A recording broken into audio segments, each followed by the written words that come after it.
Good afternoon, Redwall Survivor. Foxpen here, checking in for another chapter of Mossflower Odyssey 4, The Beast in the Crater, top 30 character application reviews and readings. This next category I'm going to do is The Beast Driven by Love. I just put all the categories into a randomizer to choose the next one. The first three that I already reviewed, they were up for a few days, so I had a chance to read them over. From now on, everything is going to be sight read, so just bear with me on my mispronunciations. Any crackling from the recorder, of course. Don't blame me for that. It's my fault that I can't do nothing about it. So so The Beast Driven by Love is gonna be a fun category. Very easy to write a character who has love-related motivations, but very hard to write one convincingly and well enough that I don't get bored of them. This happens a lot. I've seen so many bloody chick flicks over the years that you can almost call a love story before it even happens sometimes. And I don't want to see that in this competition. I'm not looking for any crazy love stories. I don't need any epics. I don't need anything like heavy in maturity or anything, but I do want to see a well-written mature love story. Like, when I say mature, I mean like just it's mature. It's like, it's not like puppy love, it's not Game of Thrones here, people. It's not good going. Anyway, so love could mean any number of things too. It could be love of another, it could be a love of oneself, as is the case of Ander the Weasel, who I'll be reading first. Could be love for something as simple as, a belt buckle. People get attached to those things. So, what kind of love am I looking for in these applications? I don't really care what kind of love the applicants throw my way, just so long as it convinces me that, this could be a feasible love story. Anyway, so here we go, and I'm going to start with Ander, who is a 33-year-old male weasel. You are the handsomest, the richest, the most adored. Ander, you good-looking son of a king. Soon you'll be the most famous creature to ever step paw in Mossflower Woods. Chief! The weasel spun round in his chair, brown eyes ablaze as he spied the perpetrator responsible for tearing him from his ode to himself. What is it now, dummy? The short rat, standing at the entrance to his tent, shifted nervously. "Our thing is, the name's Dimmy, sir. Anywho, the Corsair leader says he ain't waiting no longer, and if you don't come out soon, he's gonna come in here himself and knock you up good, sir." Ander reached across his vanity and picked up a heavily ornamented goblet of wine, staring crossly at the rat while he sipped it. "Go tell the Corsair leader to bring his absolute best." Nodding, Dimmy hurried off. Ander rolled himself back around, running a brown paw across his gold coins, the gaudy trinkets on his desk, and then at last the mirror, where he arrogantly locked eyes with himself. "Goodness knows I will. A toast." He shot up, jovially clinking his chalice against his reflections, and then proceeded to down the entire thing. Outside, the tone was entirely different. Ander's small band of 6 vermin were largely outnumbered and were only proving easy targets for the pirates, whom already thought they had won. Even in the weasel's own group, the rumors that their chief had backed down. The vermin were ready to kill him, be that true. Ander adjusted his blue frock coat while he fumbled through his things for his weapon of choice, a thin silver rapier with an intricate handle. Next, he attached a minuscule poison blade to the underside of his paw. The weasel flashed himself a grin before he spun on his heels and paraded out into the open, tail bobbing behind him. "Ander the awe-inspiring has arrived," he announced, charging blindly through the piratical assembly. Vermin and corsairs parted to make room, and whereas prideful Ander raced forth like an excited Dibbon, the pirate captain remained in his place.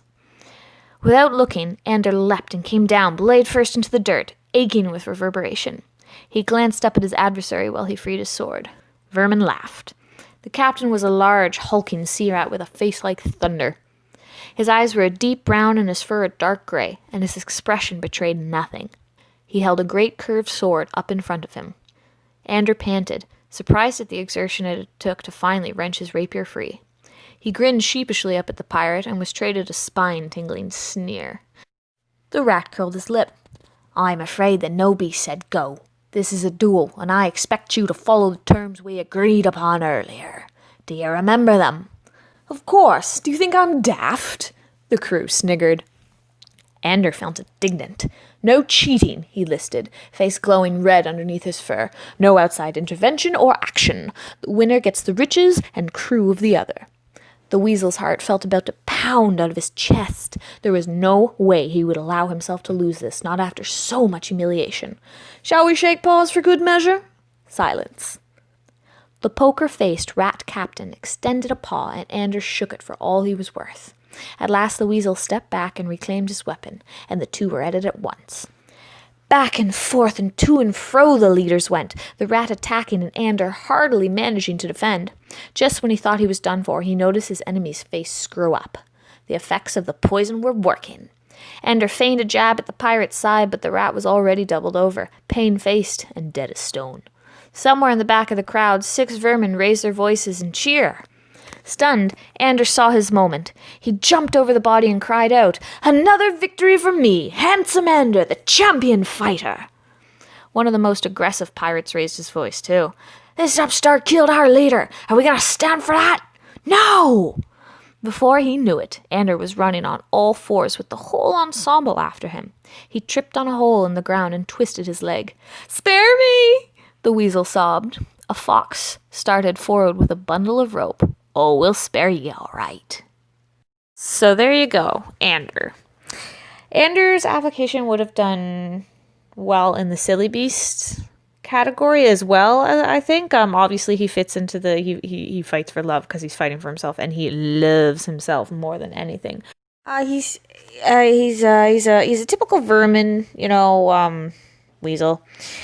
He leads a band, modest band, mind you. He's also, not above cheating or murder. He poisons his opponent after extending a paw for a handshake. That was funny. He's also a bully, poor Dimmy the rat. I like Dimmy the rat. I would really watch a Netflix series on just Dimmy the rat's life. Anyway, enough about Dimmy the rat and more about Ander the awe-inspiring. I really enjoyed the tick in the writing where when Ander is by himself, he has nothing to prove him wrong, that he is stuck in this fantasy of his own grandeur self of being, I guess. He thinks he's handsome, he thinks he's clever and rich, and people love him. He also thinks he's going to be a legend, but really, when you get down to it, he's just a spineless coward, kind of. I should say spineless because he does go into battle without flinching, but when you get down to it, at the end, he's still groveling for his life when he's faced against numbers. He has no skill. He can't get by without cheating. So, in that regard, he's a typical vermin. But yeah, like I was saying, I got sidetracked there. He's in the tent, and he's so cool when he's by himself. He thinks he's a son of a king. But at the moment he gets outside, we find out he's been humiliated. His own crew's mocking him. He's got no respect. He's alone. And that lends to the character, what he could be fighting for, love of himself that maybe he deserves, or perhaps he'll eventually fight for, the love of others. He wants others to love him, and maybe he'll eventually come to see that he has to get his act together if he's going to achieve that. He could be a fun villain. There's always a fun villain. We had Carrigul in MO1, Journey to Carrigul, Keldon Crow in Mossflower Odyssey 2, Journey into the Deep, rather. But, Keldon, his character was just an asshat through and through. And that's why his character had trouble connecting with other characters. So, Ander, a word of caution, you can have a villain, you can have a great villain, but eventually you do need to work on making connections with other characters. And that's a pitfall that you can fall into when you're a villain. Keldon was a very skilled writer, but, without those connections, the character just didn't make it. Carrigul too, he unfortunately, the writer of Carrigul had to drop out of the contest due to personal reasons. which I cannot remember. But yeah, that character, like, he was such a cool villain. But he was a cool villain not just because he stayed in his own villainous mind, but because he knew he was forced to establish connections.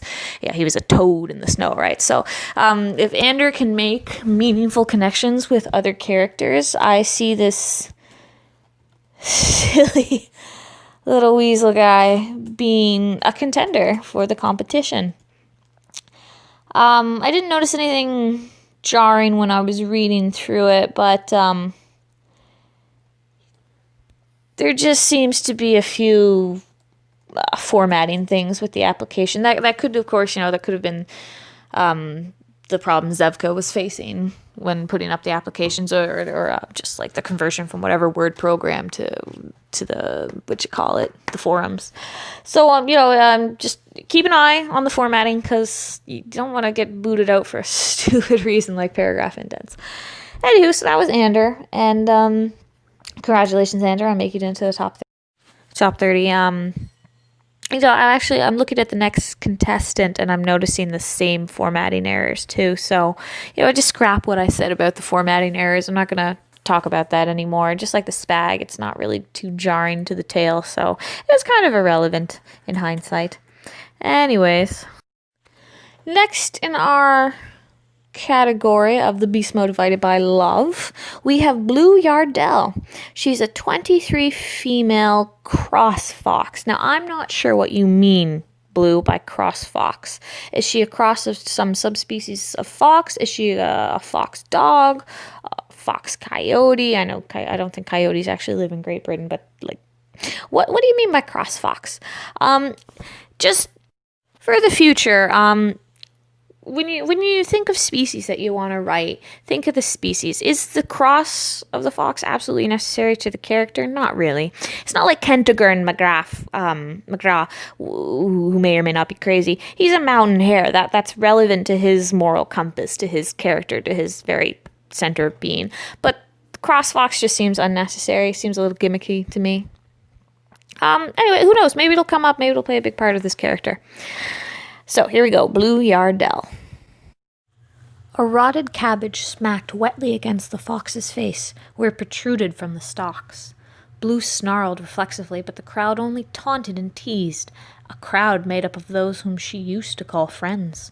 She spotted the baker, Cornella, who just yesterday let her barter some baskets for bread. "Please, I didn't—" A moldy onion thumped her on the muzzle, and she bit her tongue. No one was listening. No one cared what her side of the story might be. All they saw was the placard exposing her crime to the world. Thief. Garbage, stones, and mud pelted the imprisoned fox until a figure stepped forward out of the mob. It was a hefty vole wearing a fine brocade doublet. Blu recognized the hat maker and looked away in shame. "I hear tell, Miss Yardel, if not for the night watch owl, I'd have wakened this morning a much poorer beast." He held out a cane, lifting her chin until she met his reproachful eyes. "You're lucky not to be dangling from the end of a noose," he spat. "Wretched wench." Hours later, the constable hare approached, clanking a set of keys. The frame was lifted and the vixen moaned, stiff in the neck and raw in the wrists. Her fur was matted with filth and several welts stood out on her body where she'd been struck. "I bally well hope you've learned your lesson, miss," the officer chided. Blu managed a weak nod, then stumbled away towards home. From a distance, the fox could tell something was amiss, and when she came upon the shack, her fears were confirmed. All her belongings lay scattered across the road, smashed and ransacked by passer-by. Panic seized her heart as she raced up to the padlocked door. She rattled it violently until a small voice called behind her, "Mama?" She turned to find her 3 kits huddled beside the woodpile. She ran to them and they clung to her, crying. "Oh, my darlings!" She fell to her knees, covering them in kisses. "Are you all right?" "Yes, Mama," they said together. "What happened?" she asked, though she already knew the answer. Her landlady had made it abundantly clear the night before that she was not giving them another extension. "Mrs. Shore chased us out and threw all our stuff out the door." Dahlia, the oldest, replied, "We looked for you at the basket booth, but you weren't there." The kit's lip trembled. "Chins up, my little pups," Blu comforted her children. "We'll find another place to stay." The fox salvaged what she could from the mess in the road. Her tools at least were unharmed, and she found one of her larger baskets still intact, which they filled with garments, some cracked wooden bowls, and tattered blankets. Blu washed her clothes and fur as best as she could at the pump, then filled some gourds to sustain them on the long journey ahead. Now that she had a reputation, they would likely need to travel much further than the next town. They set off, but after just a mile the youngest kit, Rufus, wanted to be carried. Moira too lagged behind, sucking on the ear of her rag doll. Dahlia tried to turn the walk into a skipping game, but gave up shortly after. They continued trudging slowly along until the sun sank low in the sky. Blu was considering where they might bed down for the night when she spotted movement out of the corner of her eye. She barked a warning and her kits gathered close. A familiar band of robbers stepped out of the forest on either side of them. Not again. Blu's hackles rose as the ferrets circled. Leave us alone. You already took everything. There's nothing left. One of the robbers dug through the basket, tossing rags and bedding out with annoyance until he reached the bottom. Aye, she got nothing, boss. The lead ferret studied the fox family. Not quite, Broden. He made a motion and the ferret punched Blu hard in the stomach. She fell to the ground, gasping. Take the kits. Blu's world turned inside out. Near her paw was the rag she'd wrapped her bodkin in. She seized it, pulling free the steel awl. In an instant she was on her feet, driving the pointed instrument up through Broden's throat. He dropped and Blu spun to face the rest, blood streaming down her forearms. Over my dead body. So there you have it, Blu. Oh my gosh, actually I kind of like how her application ended on that note, because you know what's coming. You know one way or the other she winds up in the gladiator pit. However, you don't know what happens to her children, and I kind of want to know what happens to her poor kids. This poor Vizon is just not having any luck, and everything's going millhouse on her, and I feel bad for her. I do. I feel bad for this woman. Anyone who's ever been broke or ever been evicted or ever even come close to anything like that, people know it's shame. You feel shame. You're embarrassed. Your pride goes to hell. And this fox she's doing the best she can, just raising her kids. She's just, no one is on her side, and I suspect that's due to speciesism, or racism rather, in Redwall. So I like this character. I like how she's addressing an issue that has been addressed in quite a few applications so far. Honestly, I didn't know what to expect when people were writing the applications, because in past contests that line between vermin and good beast has been pretty transparent. It's not there anymore like it used to be in the old competitions. Blu, she obviously loves her kids. She's going to do anything for them, including go crazy and shank a beast, which is great. So, she can kill, she can fight, she's got her wits about her. And yeah, she's definitely fighting for love. The love of, she's being a mother, protecting her kids. The imagery throughout the application's pretty nice. You feel each hit of rotten onion as it smacks into her poor nose, and the author has written a very clear picture and answers every question that is raised in the application. How did she get in the stocks, and why was she evicted? And you really get the sense this is a very poor person. She's just doing her best. I want to know more about this character. I do. I'm on Team Blu at the moment. I'm just going to say that. So we're going to move on now. First of all, congratulations, Blu, for getting into the top 30, of course. Last but not least, in our category of the beast driven by love, we have Minerva. She's a river otter in her 30s. So we're not getting a specific age. I would prefer, a specific age, something a little bit more early 30s, mid 30s, late 30s, because just because in a not a survival style competition, but a competition where you're trying to survive, a gladiator fight ring, basically, your age does merit relevance, but it doesn't really matter for the sake of the application. So I'm just throwing that out there, Minerva, for the competition itself. Anyway, let's get going. Scarred paws caressed cold iron as Minerva unfastened the lock and let the chains fall slack at the foot of the door to the old shed. A shuffling sound came from within, and the otter knelt to pick up her lantern before pulling it open. Shadows danced along the walls and rafters as her light filled the dark shack, revealing dusty crates, broken farm tools laced with cobwebs, and the weasel that was tied from head to tail to a chair on the floor. The beast's whiskers drooped as she entered, cries of protest muffled by the cloth gag tied tightly around his mouth. "Hush now." Minerva set down her lantern. "You've got plenty of time to talk later." The otter looked at the chair the beast was secured to and how it had fallen, probably from all his desperate writhing. She worked them both back upright, chiding the vermin as she did. Now, didn't I tell you to sit still? Must have been a nasty fall you took, seeing you've gone and hurt yourself." She stepped around to his front and wiped the edge of her sleeve against his nostril, scrubbing away a gobbet of dried blood. The weasel looked defiantly to the floor as the otter knelt to his level. "Sorry, mate. No sleeping on me." "How about a story to keep you awake?"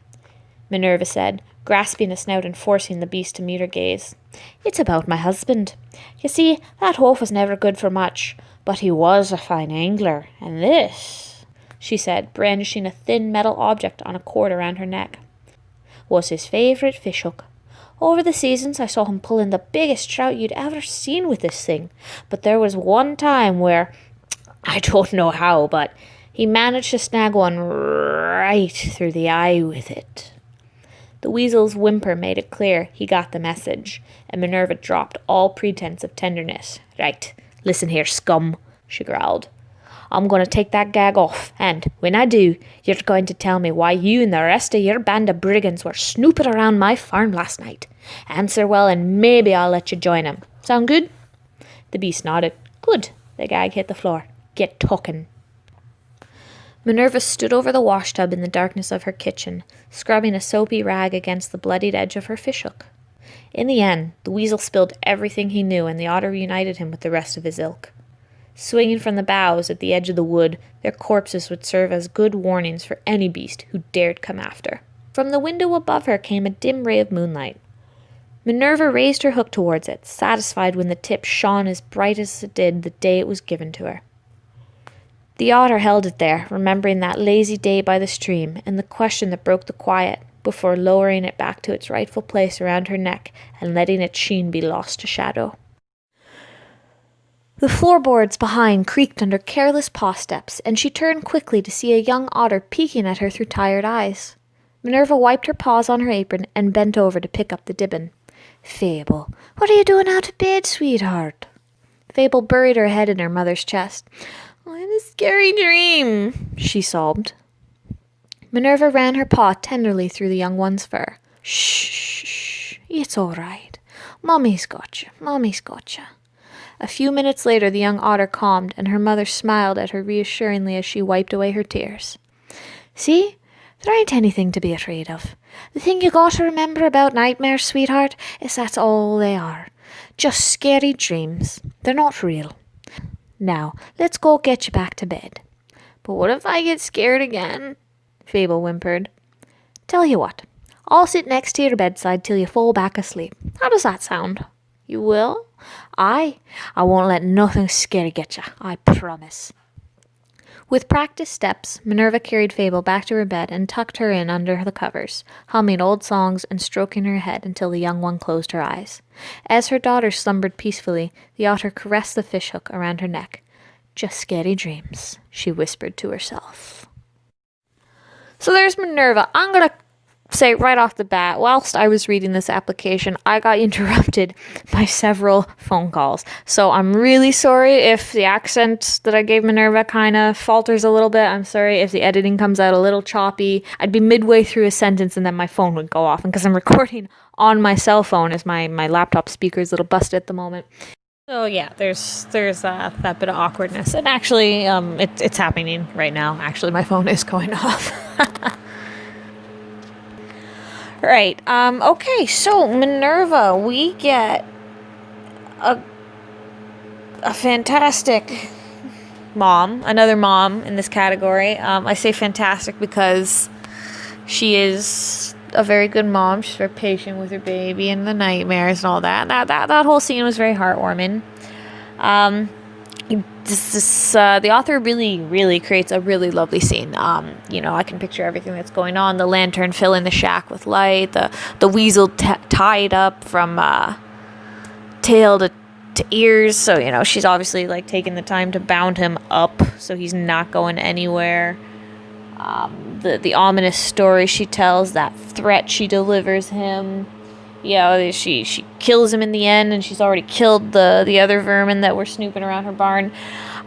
Without provocation, too, because she doesn't even know why they were there. They could have just been a bunch of, you know, lost bums looking for a place to spend the night, but this cray otter just came in and was like, nope. So, yeah, she's, there's also the question of where is her oaf of a husband. She obviously, like, has a little fondness for him, at the very least. You know, I don't know how in depth we're gonna go on that front, but she seems to be a family-oriented lady. So is she protective of her kid? And that multi-murder spree that she goes on, is that because she has this need to protect the kid because maybe something happened in the past, or maybe she just really hates vermin and just happens to be a really tentative mom at the same time? Hey, who knows? It happens. So yeah, really good use of description. The motif of that fish hook keeps coming up. What I got from the application, it's you know, it was a bit of an ambiguous sentence, intentionally so. From the window above her came a dim ray of moonlight. Minerva raised her hook towards it, satisfied when the tip shone as bright as it did the day it was given to her. The otter held it there, remembering that lazy day by the stream and the question that broke the quiet before lowering it back to its rightful place around her neck and letting its sheen be lost to shadow. So I'm thinking maybe her husband used the hook to, like, propose to her. Maybe he was an angler, he was a fisherman. Maybe that's all he had, his lucky hook or something. Maybe that's why she keeps it, because something did happen. Or just because she's got fond memories of him and the hook, or maybe just, you know, it's just become over the years her weapon of choice. We don't know, but I'm curious enough that I want to know this lady's story. I want to know what's going to happen when she's taken to the crater, what's going to happen with her kids. There's a lot of child NPCs this round. Yeah, I'm just realizing that now. There's a lot. So there's going to be a lot of side plots probably for this contest, which, you know, that's fine. We're going to have a great cast no matter what. To wrap it up, congratulations, Minerva. You know, congratulations, Blu. Congratulations, of course, to Ander, you arrogant son of a king. All of you're in the top 30, so you've gotten farther than some. Good for you. Next on my list of reviews, I'm not sure. I'm going to use my randomizer to find out what category I'm going to do.